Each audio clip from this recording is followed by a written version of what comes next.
Hello everybody and welcome. In this video I'm going to show you how to check battery level for your earbuds Master Dynamic MW07 using your iOS device.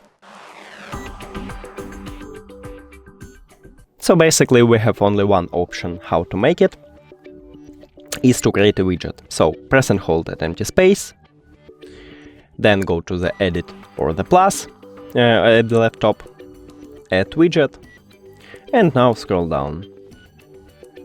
Click on batteries, and now choose the best one widget for you. That's okay for me. After you decide, click add widget, and you can check your battery percentages right here anytime, but make sure that your headphones is turned on and connected to your phone. That's it. Thank you for watching this video. If you found it helpful, please consider subscribing to the channel and leave the like on the video. It's really important to us. See you later!